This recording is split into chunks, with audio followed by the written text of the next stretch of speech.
Welcome, Pewter Report readers, listeners, and viewers to another edition of the Pewter Report podcast, Energized by Celsius. I'm John Ledyard from PewterReport.com. With me on this wonderful Thursday, as we hailed from the Bucs practice facility over at Advent Health Training Center, the one and only Matt Matera, ladies and gentlemen. You know him, and to know him is to love him. Matt, we have an awesome show lined up for today because we get to talk a little fantasy football. We get to talk about, unfortunately, some Bucs injuries, but how those injuries are going to lead to opening the door for opportunities for other players on this team that we are both pumped to see. We've got to get Hayden Winks from Underdog Fantasy in here to get his perspective on all of this stuff. It's going to be a good show. We've got a huge rundown of topics to cover on a Thursday. Sometimes that's not the case, and we're blessed this week. We've got lots of ground to cover. I'm excited. We are absolutely blessed. We'll take the good with the bad. And like you said, it's a great chance for a lot of these backup players to be thrust into a starting role and make an impact in a game that, while it's just one game and it's the third one of the season, it's a really big one. You got two undefeated teams at 2-0. Some people are saying it's a potential NFC championship matchup later in the season. So it's a very exciting time here in Tampa Bay. Oh, absolutely. You know, I think that this is kind of what we're in week 3. Bucs look like they're 2-0. Rams are 2-0. Could be the best two teams in the NFL about to face off in week 3. I'm super excited about the matchup. I'm so excited to get into the details of the matchup as we did yesterday on the show, get into it more today. And I'm even more excited that today's show is brought to you by Celsius. You know about Celsius and the wonderful energy drinks. You've heard us talk about them a lot. Matt's got the sparkling watermelon there, which is a wonderful, underrated flavor as well. You've heard us talk about Celsius and the energy drinks and how wonderful they are before. But let me tell you about the fast energy bars from Celsius. These fast protein bars, what it is it's unbelievable amounts of protein and nutrition without sacrificing taste. That is just very rare, I feel like, where you get this unbelievable amount of protein. You get 20 grams of protein in one of these bars, and you're only getting like a gram of sugar, I think. The white chocolate cookies and cream, the chocolate caramel peanut crunch, these protein bars are exceptional. I cannot believe how good they taste. I actually I would have one for display on the show, but I literally ate it on the way ran out as well from the practice facility. Yeah, we're low. We're getting low on the fast protein bars because they are so good. You can order them right now. There is a link. If you go into the YouTube description, click the link, you'll get a percentage off for these fast protein bars. Enjoy. I mean, I'm telling you, if you are looking to find a way to get more protein, and everybody is more protein without the sugar, everybody should be. Most people should be. Then this is the way to go. These fast protein bars are the way to go. So make sure you check those out. Click that link below. Get those at a discounted price, and you will not be sorry. All right, Matt, I'm very excited about this because we get to bring in Hayden Winks to the show. Underdog Fantasy. We had Josh Norris on a couple weeks ago. Hayden is his fellow superhero, I should say, over at Underdog Fantasy. The work that they are doing, you've heard us talk about him up and down for a while now, is awesome. So we're very excited to bring Hayden on to the show so he can talk a little bit about all the stuff they're doing over at Underdog. Hayden, how has this season gone as things have just kind of launched and taken off at Underdog? How has this thing gone for you so far as Underdog kind of gets underway and becomes really major players in this industry? It's been wild. We were calling it hot best ball summer, and it was just like day after day evaluating this new game best ball where you just have to do your drafts. There's no lineup setting, no trades, none of that stuff. So you're able to do, I mean, people were doing like hundreds and hundreds of drafts on Underdog Fantasy, but there's like all this game strategy, kind of like the DFS days from like 5 years ago. But since it's such a new type of a game, it's just like there's so much new data and people are like really trying to figure it out. So that's been really exciting. And then right after working hard for like 6 months when everyone else has the off season to go to the beach, then all of a sudden it's week 1. Now we have DFS games on Underdog. We have pick'em, player props, all this stuff. So it's never ending, but the environment's really good. So I'm glad to be there. Oh yeah, for sure. I mean, some of the stuff you guys are doing is so cool. We talk about the prop bets and all that kind of stuff all the time. I love the prop bets. I love when head to head, Mike Evans going to get more yards than this guy. I'm a big fan of that. Yeah, and for people who don't know, these pick'em games on Underdog Fantasy are amazing. On Underdog, you can select over/under on players' stat lines. If you get a pick 2 correct, you can triple your money. If you get a pick 5 correct, you can win 20 times the amount of money you enter with. It's real simple. Go to UnderdogFantasy.com, download the app, sign up with the promo code PEWTER, Pewter. You can build a pick'em in seconds. they're going to give you a free $10 when you sign up and make your first deposit. So download the Underdog Fantasy app, sign up with that promo code Pewter, Pewter, and get your free $10 today. Hayden, the Bucs are probably one of the teams that you spent the most time analyzing, I'm guessing, this year, because they're like these controversies at running back, and not really controversies at wide receiver, but certainly like who's going to play. Is Scotty Miller going to be relevant after he was very relevant at the beginning of last season? Now it's a different dynamic, but more than anything, who's relevant out of the top 3 wide receivers week to week? And then obviously the tight end position. Is Gronkowski as good as he's looked the last 2 weeks? And my wife drafted him in like the 4th round of our draft. So Hayden, wow. I am smarting a little bit over here because I was laughing at her for doing it. And now she's whooped me last week and is 2-0 in our league. And so she'll probably win again like she did last year. But what's your thoughts here? Let's start with the running back situation, Tampa Bay, and then I'll let Matt jump in and we'll alternate questions for you. But what is the running back situation in Tampa Bay right now? Everyone knows Ronald Jones has had some ups and downs here, struggled a little bit. He's not happy with me right now. and Leonard Fournette, and also, kind of the same deal, has had his ups and downs. Giovanni Bernard obviously offers clear ability as a third down back at the very least, but could there be more than that for him? How do you treat this backfield? It's chaotic. On Underdog Fantasy, Ronald Jones was going ahead of Leonard Fournette the entire summer. And I think that Ronald Jones might be the better between the tackles runner, but Leonard Fournette to me right now seems like just like the more complete back. He's more reliable. And if you just look at the contracts in general, the Bucs gave Leonard Fournette like over $3 million. They give Giovanni Bernard less than $1 million. And Ronald Jones still playing on his rookie contract. So to me, I'm not that surprised that Leonard Fournette is the guy right now. And I'm projecting that his role to get bigger and bigger. I think that the play that you showed with Ronald Jones, that was his only play in pass protection. I mean, he completely whiffed. And this is like the third down stuff has been Ronald Jones, just the thing that he could not get over the hump with. So I'm actually expecting Leonard Fournette. He's probably like an RB3 in fantasy this week. But in 2 weeks from now, 3 weeks from now, I would not be surprised if Leonard Fournette is an every week RB2. I have a stat called fantasy usage, which kind of like takes like targets, red zone looks, all that stuff into one stat. And he has the 14th most usage through 2 weeks. And that's with splitting time. So whenever you have like one of the best offenses in the league, you want their running back. I think eventually it'll be Leonard Fournette. I agree with what you're saying that Ronald Jones is the better running back just going in between the tackles. We have to go by what's went down in the games, though, and there's without question that Leonard Fournette has been the most productive out of the two, without question. What I'm thinking about more is the fact, not necessarily whether it's going to be Leonard Fournette or Ronald Jones as the main guy with the most production in the Bucs backfield. I look at it more as, is it worth taking a flyer on one of these guys? Because we've seen through 2 games, no matter who's the running back, the Bucs are going to air the ball out. Tom Brady leads the NFL with 9 touchdowns right now. And it doesn't matter if they're 2 yards away from the end zone. He's still airing it out, whether he's hitting Chris Godwin in the corner of the end zone or it's Gronk who gets 2 tutties a game going back to the Super Bowl. I almost feel like that would be more of my concern as far as drafting. I'm Italian. I talk with my hands all the time. That's right. I do too. As far as whoever you have at running back, the fact that the Bucs are just going to air the ball out puts me on the side of caution of maybe I'll look at another team with a dual running back situation because of how the Bucs play on offense.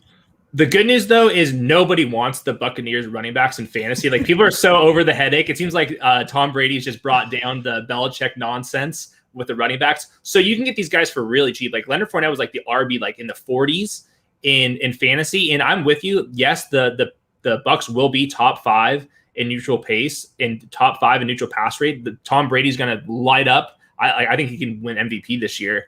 But if the Bucs are going to be scoring 30 points a game, like all Fournette has to do is just fall into the end zone a couple times here and there, and then he's going to be paying off as an RB3, possibly a little bit higher than that. The thing I'm always nervous about is who's going to be the goal line back. Like, I think that could be kind of volatile, but I think that if Rojo fumbles or does something else on third downs, I think they can just say, all right, it's just going to be these 2 guys. And I think that's why I'm kind of going all in on Fournette right now.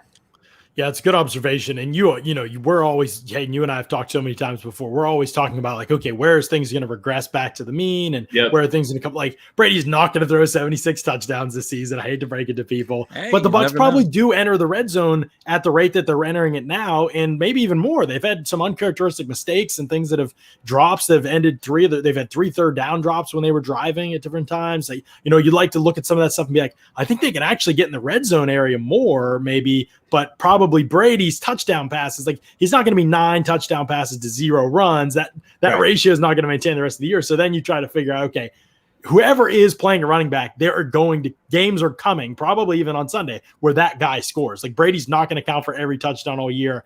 One of these backs is going to get a handful of touchdowns by the time that the year ends. Like that's just how it goes. Like some of them will end up being on the ground.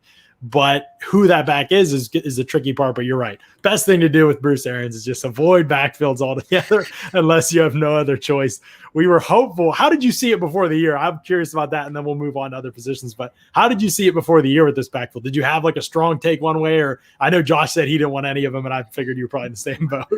Well, I get when people say that, but like at a certain point, like one of the best offenses in the league, like you want their running back. Like if he was being drafted like 15 spots below Myles Gaskin. I think Myles Gaskin's a fine player in his own right, but he's in a committee, and the Dolphins, hate to break it to you guys, probably can score half as many points as the Bucs. Right. And so like I was willing to roll the dice on Fournette. The one person there was actually getting some hype was Giovanni Bernard, and especially like a full PPR because he had the third down role even in the preseason. Obviously, Tom Brady likes these type of backs. The problem though is going back to those James White years. James White was catching like 75 passes because their number 2 receivers like Chris Hogan and Josh Gordon was suspended and Julian Edelman was hurt and old. Like right now, if Tom Brady's throwing the ball to Giovanni Bernard, that's a loss. Like he needs to be thrown to Mike Evans and Chris Godwin and Gronk and those guys. So I don't think that Giovanni Bernard is going to make much of an impact, even in full PPR, just because like the weapons is just so stacked at receiver and tight end. There's like really no point to be throwing the ball to Giovanni Bernard right now. And he's not really getting a lot of opportunities either. I mean, Bruce Arians said he's the third down back and the 2-minute drill running back, and he certainly had an impact on that final drive in the game-winning drive by Brady and the Bucs offense on opening night against the Cowboys.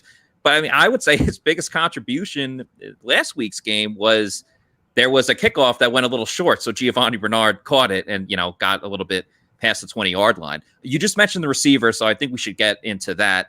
They obviously have a big 3. Granted, it looks like, depending on what happens with his COVID test, that Antonio Brown might not play this week. So I'm curious, I would just like to get your overall assessment of what you thought about the receivers group from a fantasy perspective and a weekly fantasy perspective. Was there one of those 3 receivers you were targeting more than the other? Because personally, I think when you look at it now, it's a small sample size. Chris Godwin through 2 games has been the most consistent in terms of receptions and yards and touchdowns as well, too. So I would like to get your thoughts on that. And then if Antonio Brown doesn't play this week, is it worth taking a flyer on a guy like Scotty Miller? He certainly do. He hasn't made a catch yet, but we know he's got the propensity to make the big play down the field. And if he has an expanded role this week, could be a guy you can get for cheap and pays off huge for you. Definitely. So going into the year, I was looking at the splits after the bye week from last year because I think that's when like the offense like finally clicked. I'm not sure. There's probably meetings between Brady and Arians to figure out, we're going to get rid of this stuff, add more of this stuff, and their neutral pace went up. They were using a little more play action, and they were like just destroying teams. So I was using those splits, and Antonio Brown was pretty close to Chris Godwin and Mike Evans. And all 3 of these guys were like battling injuries at different points. And all these splits, it's really hard to focus on. But Antonio Brown was like starting best ball season, like in the RB or wide receiver 40s, ended in like the wide receiver 30s. And I thought that was appropriate because Antonio Brown, to me, started to really come into form. And then the preseason, the offseason, the fact that he was out of the news to me was positive. Yep. And he looked awesome in week 1. So I think that Antonio Brown will be fine when he returns. Now, there's the one big debate. I think that Chris Godwin is somebody that we should be projecting for more receptions, more receiving yards. And then people always freak out about Mike Evans because he's just so reliant on touchdowns. Well, guess what? My touchdown regression model does not know that Mike Evans is 6'5", one of the most physical players. He's running fade routes, and those are typically not successful. But when you're that big and you have that ball tracking skills, and Tom Brady only throws it when it's appropriate, like I'm projecting Mike Evans to just smash my regression model. So I think that Chris Godwin, Mike Evans will do it in different ways, both wide receiver twos. And I think when Antonio Brown returns, he's going to be more volatile because he's only playing in 3 wide receiver sets. He doesn't get that many red zone looks compared to the other guys, but he earns targets like it was like a couple of years ago. And I think that he's going to end up being a top 36 guy too. Yeah, the red zone look is an interesting one because I think that's one that you're right. He doesn't quite see as much because they like to go 12 and even throw it down there, but you're going to have a guy off the field and it's usually going to be him. So I can see the touchdowns being low, but yeah, he does have a lot of potential to make plays all over the rest of the field. It's anybody's guess. So let me ask you this, Hayden, because we ask this of everybody who comes on the show because we don't know if we'll ever have a wide receiver room like this again. And we'll have the opportunity to put people on the spot and ask them what I think is one of the toughest questions to answer in the NFL right now. Which wide receiver do you believe? Not necessarily fantasy, although I know you're probably going to be influenced to answer some that way, but like from all the football you watch, I know you're a tape grinder too. Which Bucs wide receiver do you think is the best wide receiver right now if you had to pick one? I would go Mike Evans. I think that his talent like in the red area is just so rare, and if they wanted to get him like 12 targets a game, I think that he could do that. Like he doesn't have to do that because Chris Godwin's so good. But I think that Mike Evans is just skill set's pretty hard to find. And he's not just like a jump ball specialist. Like he's more than that. And I think that when he's really clicking, he's just really dominant. And a lot of the stuff we see with Mike Evans, this dude's playing through injuries like all the time. So like we never even know when he's like fully healthy. And I think that when he is, he's just like, he's too big. He's too fast. His ball tracking skills are too good. That's just pretty hard to replicate. And that's like no shade to Chris Godwin at all. I just think that Mike Evans is like, it's harder to find 6'5" guys that move like that. All right. That brings the tally up. Mike Evans is taken. No, it's tied. It's tied between Antonio Brown and Mike Evans. I still am the only vote for Chris Godwin somehow, although I get it from both perspectives. Like we always say on the show, there is no wrong answer to that question, but it's just funny to kind of go through the year and tally mark how people kind of feel about the different receivers. So did I miss it or did you answer about this week? Do you think anybody's worth taking like a late flight in the deeper league? Scotty, I mean, Tyler Johnson outsnapped Scotty in the last game. What do you think? I don't have a good feel for it. I would guess that it would be Scotty Miller, but I think that they need to get Tyler Johnson some looks too. He's always flashed to me when he's gotten the opportunity. I'm guessing it's going to be a rotation. You guys probably have a better read on that. To me, I just think that they're going to use maybe a little more 12 personnel. And I think that Gronk, instead of just being like last year, they were kind of easing Gronk in. I think that Gronk's going to be a focal point. And to me, Gronk's tape right now is like absurd. Like I think that he's back to being a top 5 real life tight end. And he's just dominating in fantasy again. So I think it's just going to be more looks for Mike Evans, more looks for Chris Godwin. I think that Gronk is going to be a tertiary winner with Antonio Brown out too.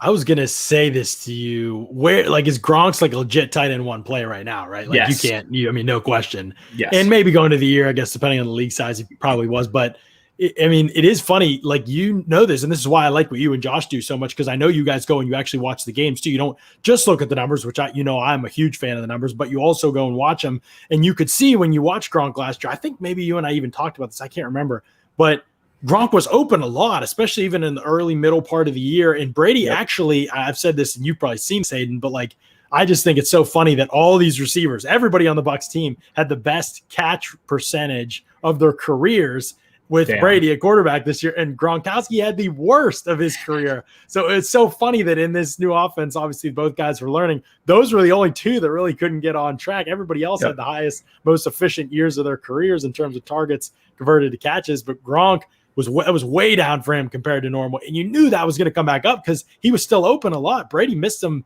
6-7 times for big plays, 4 of those at least probably touchdowns last year. And I know that happens, but it felt like it happened a lot more with him. And I did kind of expect if he got the targets, that was going to be the key. There's so many guys. If he got the targets and the playing time, and OJ Howard having a terrible preseason probably helped with that, then I just felt like there was going to be that kind of uptick for him in terms of production. I'm sure he would say that he probably feels better this year than he did last year, just getting his feet wet again. And I think that there might be something to, I'd have to look at the numbers, but there might be something to the Bucs feeling more comfortable with their offensive line where they don't need Gronk to stay and kind of chip block and just run to the flats, where he's actually getting down into the seam more. And I just think that he looks fully back. And like, if he's going to be doing that stuff in the red zone, like, I don't know how you're going to stop the Bucs offense. Just going back to like our original point, coming into fantasy season in best ball, nobody wanted to draft Tom Brady because there's this like thing where rushing quarterbacks is like the cheat code to fantasy, and that is true. But Tom Brady's pretty good, and I think Tom Brady might throw like 45 touchdowns plus this year. And I think that people were sleeping on his offense in general because they're older. They don't win in the ways that are like historically beneficial for fantasy purposes. But when you're running with this much pace and pass rate, like all these guys are just going to smash. So like I'm over like any narrative about Tom Brady's in pocket only. Gronk's too old. Like I'm out. Like I'm not going to bet against Hall of Famers with Bruce Arians when they're just like going bombs away. And the Bucs have potentially, well, with Brady, obviously, but as far as receivers go, they potentially have 4. Chris Godwin has a long way to go, so I'm not here to argue that Chris Godwin's a Hall of Famer. But between Gronk is guaranteed, you got Antonio Brown, Mike Evans, and Godwin, you got 4 potential Hall of Famers right there. I find myself in a very interesting situation in fantasy football because I have Travis Kelce, so it's like a no-brainer. I'm going to start Travis Kelce every single week, no matter who the Chiefs play.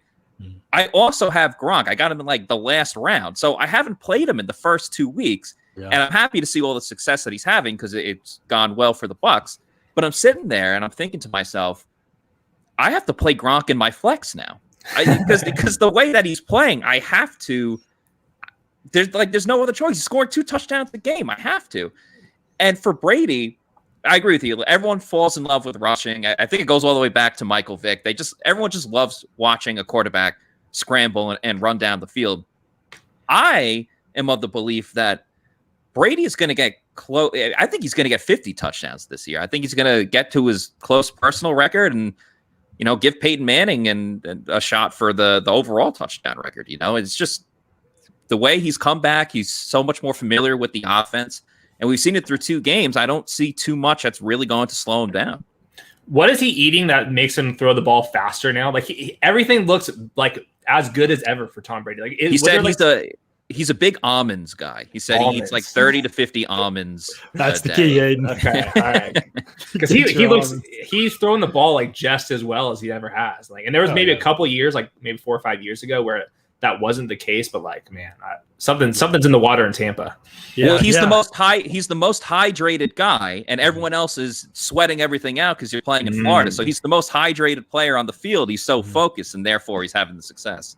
Yeah, it is pretty crazy. I mean, I think some of his decline was really over-exaggerated, but I do think the knee also really helped him. I mean, his ability to move, and he's had a couple. He's never going to be an off-platform thrower per se, but he's had a couple where like the base wasn't totally perfect this year, and it still was like a dime right on the money. And I'm like, oh, okay, like you feel a lot better throwing from not like a perfect position or throwing from a little bit of a different leg, movement perspective and things like that. So yeah, that has been encouraging to see. Before we let you go, Hayden, we always ask our guests like we give them a tough question from the audience to be able to answer. Here's a tough one for you, John. It's addressed to me, but we'll send it to you because it's too hard for me. Why do you think the coaching staff shrugs off Godwin's miscues, meaning the couple drops and the fumble that he has this year, but benches Ronald Jones II? Why do you think this happens, Hayden?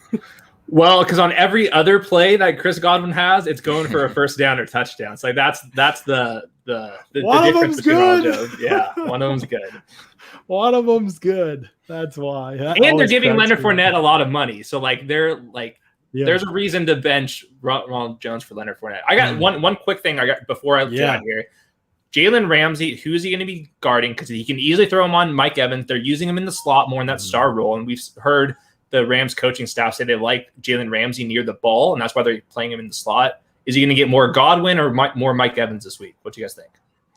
I think you're going to see him play in the slot a lot. I think the Rams have played like no man coverage all year, basically. So I really do not think it'll be like he and Evans death match, type of game. I really don't see that happening at all. I don't think they'll get away from necessarily how they've used him now, especially because the Bucs play Godwin in the slot, and they'll probably rely on him, Ramsey, to do some work there, even if it's not man or if it's a matchup thing. I don't know what it's going to be, but I don't know if you'll see the one-on-one all game long battle you get from Lattimore and Evans. I really don't think that'll happen, but I think you'll see him play inside. He'll probably blitz. They'll probably try and do a lot with him, and it'll be maybe he and Brady more with the chess match rather than, if they use him in some rover roles and stuff like that. It might be that might be more of the chess match than he and Evans, I think. historically, most teams will put their number one corner on Mike Evans and then try to game plan their defensive system after that. But this season, is that working though? I don't know if that's working. Well, I mean, let's give Mike Evans some credit for being the receiver that he is. But you just said, John, Ramsey has essentially been playing everywhere. So it's like, do you go with what defenses have tried to do, or do you go with what's been working for you right now? And there's not too much of a test right now that we've seen, again, because the season's so early. When the Bucs have went up against a defense like Dallas and Atlanta, they don't really have that number one shutdown corner guys that teams wish that they had so the Rams could look at film and maybe get a sample size of that. So it's like you said, it's a very interesting chess match going into this game that the Bucs haven't seen yet. Yeah, I think the big thing is they're not playing that much man coverage. Like I watched Michael Pittman, and Michael Pittman had a great game against the Rams, and I bet a lot of people benched Michael Pittman because it was a bad matchup, and it is. The Rams defense is really good, but he was just sitting in zone coverage the entire game. I think 8 of his 10 catches came in zone coverage. So I think this is an opportunity to not look at the matchup and panic that just because it's Jalen Ramsey. We have to be a little more careful than that, and I think that just the Rams playing with the amount of pace that they're playing with right now, it's just going to be 38-35, and we'll see who comes out on top this week. Yeah, no, I completely agree with you. I think it's a great observation. That's why he's the best, ladies and gentlemen. Hayden Winks, Underdog Fantasy. Hayden, tell people where they can find you and maybe any work you've got going on, anything you want to plug. Go, the floor is yours. On YouTube, Josh Norris and I have weekly previews, recap shows. We get into the nitty-gritties of the film and some of the stats on Underdog Fantasy on YouTube, and our podcast is the Underdog Football Show. Yeah, that's great stuff. No, we appreciate it. And we appreciate you taking the time on Thursday, too, to jump in and join us, Hayden. Always good having you. Always good chatting some ball. Thanks a lot, you. Hayden. Yeah. Later, guys. Thanks for having me. Yep. Hayden Winks, ladies and gentlemen. There he goes. And, man, awesome to have him on the show. I love getting the perspective, even to see it through the lens, because fantasy football is not just a game anymore, right? They go in, they watch tape, they analyze all the stats. So it's even though, he's talking about who to start and sit, and that's how it kind of ends up. The result of the work that he puts in, the process and the numbers and all of that stuff is what we should be doing more of in all of the arenas, I think, when it comes to this field. So I love hearing his perspective on that kind of stuff. It's really cool. All right, Matt, we've got our own topics to get to today as well. Yes, we do. We've got this rookie, Joe Tryon-Shoyinka, that is going to be maybe not fantasy football relevant unless you're doing the IDP leagues or something like that. But man, I am so excited, Matt, to watch Joe Tryon-Shoyinka this week. I wish it wasn't happening when Jason Pierre-Paul was out. That is a big loss. I know a lot of people I've already seen say he's never getting that job back. I'm maybe that's the case. I don't know. But I'm just saying, Jason Pierre-Paul, very good player. Not off to the greatest start as a pass rusher this year, for sure, to be fair to, but as an all-around player, still very good, very helpful for this team. There is a lot for Joe Tryon-Shoyinka still to get better at, but man, I've got some clips too, Matt, but I'm pretty excited to see him play this season. Yeah, you were geeking out this morning. You've been geeking out pretty much all week and looking at the tape, and rightfully so. I think this is a very exciting opportunity, obviously, for Joe Tryon-Shoyinka, who I'm just going to keep calling JTS because I'm all about the abbreviations.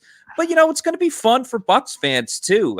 We went into the season thinking that, all right, we'll see him in some situational pass rushing downs, and maybe he'll get on the field when the Bucs are blowing out other teams. And granted, it's early, and those situations can still happen if JPP hopefully is able to recover. And I also do think Arians is the type of coach, especially with a veteran guy like JPP, I don't think, unless, if Joe Tryon-Shoyinka is absolutely dominating to the point where he has a Chandler Jones type 5-sack game, I think the coaches are going to insert JPP when he comes back, just out of, respect and everything like that. You imagine 5 sacks in your NFL debut, and 2 forced fumbles and everything like that. Put the gold jacket on, man. Unreal. Yeah.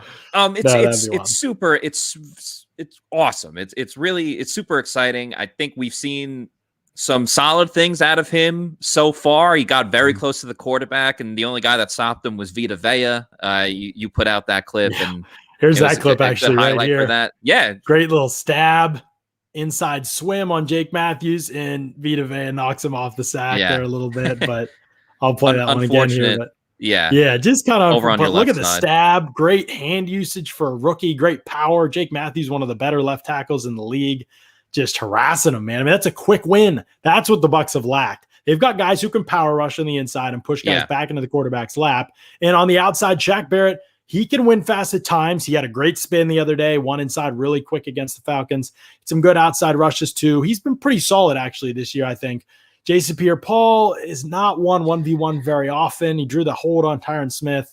It's been a concern. Even in terms of when he does win, it is typically a little bit of a slower developing thing when he's on the outside. And guys that can win quick, when you're giving up quick passes as a defense, there's a real advantage to that. And when you have explosiveness like Tryon-Shoyinka does, I think everything really just happens quickly for him, Matt. So I love that part of the skill set look, speaking of quick, look at this. He's starting on the left side here. Double swipe.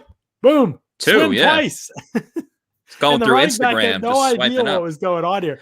This is not how normal football players move. Like, he is just special in terms of the way that he moves, which would be fine and be celebratory by itself for a rookie. When you look like that at the NFL level, when you move like that and beat guys to spots at the NFL level, you usually have great things in store for you. But I just think he's ready for playing time right now because of how well he uses his hands. Like, that's the thing. If you're playing D-line, you could be this great athlete, and that's like the best starting point ever. But if you can't use your hands, you probably need to work before you're ready to play. But because he's so physical and can already use his hands well, when you combine that with his movement skills, just very, very hard to block Joe Tryon-Shoyinka. And guys that are hard to block are stars. That's just, they are on the defensive line. I think he's going to be a huge challenge for even really good players in this league. Obviously, the Rams have two very good tackles in Andrew Whitworth, who is older now, but still very good. Still got it. He wouldn't not be playing anymore if he didn't think he still had it. Right. Yeah, I agree with and you, Rob though. Havenstein, too, is good. Is very good. I mean, one of the things I really look for in terms of rookie pass rushers and guys like that, because everyone, when you get drafted at a high pick like JTS did, you know they're going to have the strength to try to go and bull rush someone like that. But I think it's so important, especially when you just get into this league, to develop different pass rushing moves and have good hand movement. And we just saw with the videos you put up there, he's swimming, he's doing the stab move, he's getting inside, he's doing everything. And I think it's super important right now between the two games that the Bucs have had. You're right. They only have 2 sacks. And while they're getting home sometimes, they're not bringing the quarterback down. And they need that quick pass rush that JPP, while I still think he's been solid in the run and he's been important in other areas, right. There's a couple guys that have been a second away. Like Shaq Barrett has 1 sack. There's a couple times he's been close. Vita Vea has been very close. Ndamukong Suh got the sack last game. But JPP isn't a guy that you felt too much where it's like, oh, he's just a second away. So JTS is almost the type of injection that this defense needs when you know they're going to be in a ton of pass rushing situations because no team wants to run the ball against the Bucs. So if teams are going to, pass it 50 to 55 times a game, this is a perfect opportunity for him to really, make his mark on this team. I'm a little worried about what he can do as far as if he has to drop back into coverage or if he wants to defend the run. But oddly enough, he's been put in situations so far through the 2 games where he's had to drop back in coverage. And one thing I noticed too, you look at the first touchdown that the Falcons had in the game, you had Joe Tryon-Shoyinka and Anthony Nelson out on the edge for that defensive possession. I guess they were just giving a break to JPP and to Shaq Barrett. And that touchdown run that Atlanta had, they ran to Joe Tryon's side. Now, granted, Antoine Winfield Jr., missed a big tackle, and that's why he scored. But other teams are going to run it to his side if they don't think that he can defend the run like that. Right. And I think it's awareness, right? Like that was a play. And I wish I had clipped that play, but I don't think he really did a bad job on that play, but they cracked him. They had, the base block on him and then they cracked him too. And he actually spun out of the crack. But if he had seen it coming earlier, he maybe could have avoided it. But even so, you get cracked. The guy has to replace you. Winfield did replace inside of him, and it did fill. It was just a matter of execution. He didn't make the tackle. So they really handled it fine. But you're right. I think Atlanta targeted him there, and not that he did a horrible job. They targeted him because he has inexperience playing the run. He might not recognize those blocks coming from his peripherals as well as other blocks did. But here's what I like. That was the play early in the game, right? Here's a play later in the game. See if you recognize this concept. They try to crack him again out there, and he fights through the blocks. So here's another swim on a tight end, beats the tight end, Hayden Hurst, avoids the block or throws off the block. He beat the tight end, and then they double teamed him again with the other two guys. With beat Pitts the tight in there end, threw off 76, and then made the running back turn back inside. So while Joe Tryon-Shoyinka has some work to do in the run game, it's much more like awareness and like making sure he's gap sound and not being over aggressive. I'm not saying he's a liability or anything like that. Bruce Arians he's not a liability. Bruce Arians has spoken about that. One thing that he wanted to see from him more is positionally to be in the right spots, as you just mentioned. Right. That's the key for him. I think it's just like that baseline type, that easy kind of stuff, like where he's supposed to be on a given snap. And if you're preparing to play the whole game, maybe you're in all those details a little bit more, but physically his ability to hold up in the run game and have success in the run game is not in question at all, in my opinion. In fact, if you try to run away from him and you're a zone running team, I think he's going to run things down pretty quick. And he was, he had 8 pass rushes the other day. He was in Matt Ryan's face on 3 of them. That's an incredible conversion rate. But then also I loved how disciplined he was against the run on the backside. He didn't just chase the quarterback or anything. He read out the fake, if it was a fake or if it was a give. He read it out. He stepped down like he should and replaced the end guy in the line of scrimmage. You got to step all the way down. Don't let them cut it back. And he just did a very, very good job. He was in on a couple tackles in the backfield as kind of the second, third guy to get there. I think he's just ready. I think he's ready, and I think he's going to be a star in the NFL. I mean, people know I felt pre-draft, and I haven't even seen him play hardly play a regular season game. I mean, he's played 40 snaps now at this point. Saw him play in the preseason, saw him play in camp. I just feel like I know a mover, stud mover, star mover when I see one, and combine it with his physicality, his intelligence, his development as a pass rusher. I really just think it's huge potential for him, man. I mean, through the roof. Type of ability. I think the Bucs got absolute stud. So we'll see what happens. Maybe I'll be totally wrong. Maybe it just won't happen in week 3. I don't know. These things take time. Sometimes you come out, you're too juiced up. And so there's layers to it for sure, right? We're not going to base any evaluation off one game unless he has 5 sacks, and then we'll put him in the Hall of Fame. If he has a Chandler Jones type of game. That's right. Just put him in the Hall of Fame. Mitch wants to know, John, still high on Rojo over Fournette. This is a loaded question right now, Mitch. Am I still high on Rojo? Yeah, tell Rojo. I was actually saying he should be the starting running back before the season started. I was very clear, though, Mitch, to be totally fair to what I said before in ways that will defend myself and also make myself look worse in front of Rojo, is that I didn't think either of them were great. And I thought Giovanni Bernard should play a ton. And that was kind of what I said the whole way. But if you were going to go with one, go with Rojo because he's the more talented guy. I'm not sure what his headspace is. That's my biggest concern there. I think he's still better than Fournette. The mistakes and the heads, if you can't think clearly when you're out on the field and there's other stuff that is impacting your performance, then you're not going to be an asset to the team. So that kind of goes without saying for any player, really. If you can't be an asset to the team and if you can't tap into all the potential talent that you have, then I think that you shouldn't play. That just goes without saying for anybody. So any player could face those struggles throughout a given season. And that would, I would advise any team that comes up against that to probably change course. But I mean, you're still going to have your hurdles with Fournette. That's what makes it tough. Still plenty of mistakes there to choose from too. The bottom line, play Giovanni Bernard more and avoid running backs as much as you can if you're the Bucs. That's my take anyway, Matt. Play Giovanni Bernard at least a little bit. We haven't seen him at all. And the Bucs have been in situations where Giovanni Bernard should be on the field in 3rd and long and things like that. And we still haven't seen it. So, and I'm not ready to, the jury's not out on Rojo yet either. It's been 2 not so great games, but there's a long way to go. And he's going to have his moments. It's just like last season where Leonard Fournette, the first half, there wasn't much. And then he obviously went on to do what he did.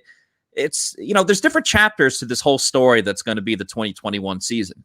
The opening scene, not ideal for Rojo. But that's why there's a beginning, middle, and end. Long way to go. Right. Long way to go. You're right. And I believe that as long as he keeps his head on straight, that's going to be the key. As long as there isn't any issues internally, they will continue to use him, and he will be better than he has been in week 1 and week 2. He is still a very talented player. It's just the consistency. Is it ever going to be there? I don't know. Harvinder says, is this Rams game going to be Gio's coming out party? Good question. I don't know that I would bet on the Gio coming out party at any point, but I bet it still happens. Does that make sense? Like there wouldn't be a specific week where I'd go, this is the week for Gio. Yeah. But I just think eventually they'll get so frustrated with the other two that they play him more. And then there's going to be opportunities for him to make plays. I'm definitely a little bit discouraged that it hasn't happened yet, which makes me kind of unwilling to really bet on it. But it could be the Rams game. I mean, this should be a game where both teams are trying to throw the football a lot. That should go probably without saying, given how every matchup between Bruce Arians and Sean McVay is gone. It's pretty much always turned out that way. So yeah, I think that they need to go in with that mindset. And if they do, it doesn't mean Gio's going to be on the field. Chances go up probably, but I don't know. Will Gio get a carry this year, Matt? Like, yeah, did he really feel that bad about him? They'll go in shotgun and they'll run a draw with him. We saw it in training camp. Oh yeah, you're right. That'll be it. Will he get a non-draw carry this season? With Brady under center. Or what should we put the over-under at? A half? A 1.5? It's got to be low, I think. If everybody stays healthy. Let's do two. Yeah. If everyone's healthy, let's put it at 2.5. Schweb says, at what point are we going to give a real opportunity to shine to Keyshawn Vaughn? Run game can't get any worse. I mean, like, what? You have to see the guy do something good first, right? Like, he hasn't done anything good in his career. I don't know. Like, halfway to a quarter of the season. Yeah. Halfway to a quarter. Right. We got a long way to go. And I don't think that adding a player who's been markedly worse than the two guys that you're concerned with helps. Like, I just don't. I don't see that. 3 wrongs don't make a right. If you get what I'm saying there. Hey, just keep throwing darts at the board. And, that's right. What are you gonna see which one sticks. Speaking of darts at the board, what about bowling balls at the bowling pins, Matt? Can we throw those anytime soon? I'm sure maybe like Gronk could throw a bowling ball, or Joe Tryon-Shoyinka probably could. I guess if you were going to throw a bowling ball, you would have to shot put it like they do in the Olympics. You can't just, do that regularly. But we go from darts now to bowling. The Pewter Report podcast, of course, is sponsored by Pin Chasers. We're very happy to have them on board. It's a bowling alley that has been family owned for 60 years. And this family owned business, they are huge Tampa Bay Buccaneers fans. Anthony Perrone, he's got season tickets. He's been at both games. So, when you're going to Pin Chasers, you're supporting someone who is a huge Bucs fan. It's a family friendly place. It's a great spot to bring the whole family or your friends for a whole group outing. They have events going on all the time, pretty much every single day. That includes Tuesday Night Pizza Bowl, where it's all you can eat pizza for $11.99 after 9:00 p.m. They also have Thursday Night Unlimited Bowling. That's also after 9:00 and also $11.99. That includes $1 Miller Lights. The 10-pin grill has fantastic food, pizza, burgers, sandwiches, fries, quesadillas, salads if you want to go for the healthy option, which I certainly need. And they got breakfast food the entire day. Doesn't matter if you're out there at night, if you're out there in the afternoon, they got the breakfast food. Pin Chasers, they got 3 locations in East Pasco, Hillsborough Avenue, and on North Armenia Avenue, which is right down the road from the Advent Health Training Center, where the Bucs have their offices at, and their practice field, and their indoor facility. So to reserve a lane, book a party, or anything in between, head on over to pinchasers.net. And also, Bucs fans, I need you guys to get rolling with this. We got the Pewter Report Bowling League. It's coming back on Monday, October 11th. That's Columbus Day. October 11th, start signing up. We've been tweeting it out. We got a sign-up sheet. Or you could just email me at matt@pewterreport.com. Let me know you're interested. You could sign up with the whole team. We're doing teams of either 3 or 4, depending on availability. You could sign up individually as well. There's no experience needed. We encourage all bowlers of all skill levels to join. I'm not a great bowler. Before the season starts, you'll get to bowl, and you'll get a handicap based off of that. So that way it keeps everything fair and level, and it makes it competitive, because, if you're going up against someone who's a great bowler and you're not that good, where's the fun in that? It evens the playing field, almost like a golf handicap in that type of situation. It's $15 per week, teams of 3 or 4. First 10 people that sign up will get a free Pewter Report t-shirt, which is very exciting. You can get that. We'll also have, we'll raffle off a prize on that first day on October 11th. And also free pizza and soft serve drinks for that opening night on October 11th. So please start signing up. The Pewter Report Bowling League at Pin Chasers on our North Armenia. That's Monday, October 11th at 6:30. All right.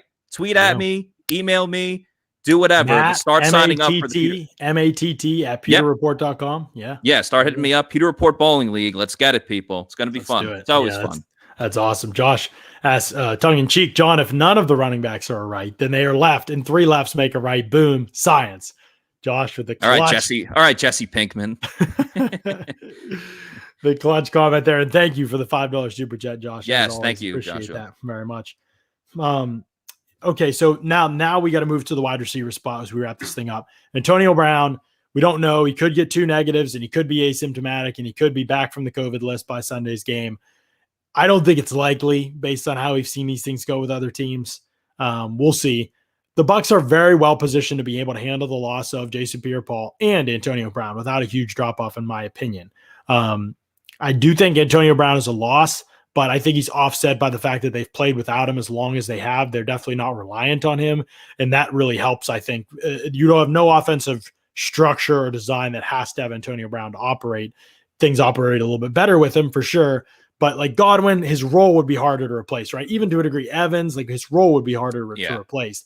Brown is a little bit less from a design standpoint that crucial. So even though he's a very good player, now who do the targets go to? Who plays more on Sunday? Is it this even split between Tyler Johnson and Scotty Miller? Does Chris Godwin play more outside? Do they just throw Tyler Johnson to Jalen Ramsey if the Jalen Ramsey is going to play inside? Obviously, it won't just be man. It'll be a lot of zone. So maybe it doesn't even matter as much how they look at all those matchups. But what do you think happens? Do we see more Tyler Johnson or Scotty Miller?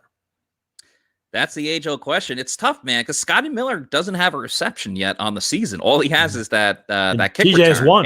Tyler Johnson has one. Yeah, and Tyler Johnson has one. Cam Brate has one. I think we forget, too, because Antonio Brown returned this season, and as far as throwing to receivers, it's been those 3 with Tyler Johnson sprinkled in there. I'm going to lean towards Scotty Miller this game. I think just because we haven't seen too much of Scotty yet at all, and I think eventually they're going to get him involved and they're going to try to strike with those deep plays. And we haven't seen a ton of we've seen some deep plays like the touchdown to Antonio Brown. They obviously tried to go deep to Mike Evans last game, tried to go deep to Antonio Brown almost a little bit. Yeah, both times. Shout out to that corner. He leaped up and knocked it away. I was talking about that on the radio the other day. But because of the style of game that I think we're all predicting it's going to be, we know the Rams now with Stafford like to take those deep shots. I'm not saying they're just going to go deep because the Rams are, but we haven't seen Scotty Miller yet, but we know what he provides with this offense. This is the week where they're going to go deep. And so while the Rams have the game plan for that, it opens everything else up for Mike and Chris Godwin. And I just think overall it's time for without getting like all the stats and the tape and everything. Scotty Miller's due. And I think that's why we're going to see him with a big game. Be interesting. Rams are one of the hardest teams to complete deep balls against, as the Bucs found out last year. They're still playing pretty much the same type of way defensively down the field. They're just a very hard team to complete those kind of routes against, especially Scotty's kind of routes. I think Tyler Johnson will play more snaps. I think Tyler Johnson will get more targets. I don't know if he'll have more yards or more scores or more impact because Scotty only needs one catch. I don't think Tyler Johnson's a one catch kind of guy. He's a volume kind of guy, you know? And so, that will maybe make the bigger difference there. But I think if I'm going to go the opposite of you, even for just argument's sake, on Sunday on the post-game pod, we can go at each other or whatever. But I think Tyler Johnson has the bigger role, plays more snaps, has a better chance at seeing some production, I think, on a Sunday. But I think Hayden's right. Gronk is going to eat too. I think overall it's going to be a joint effort. I mean, who knows? Maybe we'll see. Honestly, if you want to pick between the tight ends, like excluding Gronk, OJ Howard and Cam Brate, like Cam Brate has been getting more snaps. I'm not saying they're obviously going to make Cam Brate a focal point, but I feel like if the Bucs decide to use more tight ends in this game, I almost feel like I would bet on Cam Brate to have more of an impact in this game than, say, OJ Howard would. I don't even know what OJ Howard's role in this offense is right now.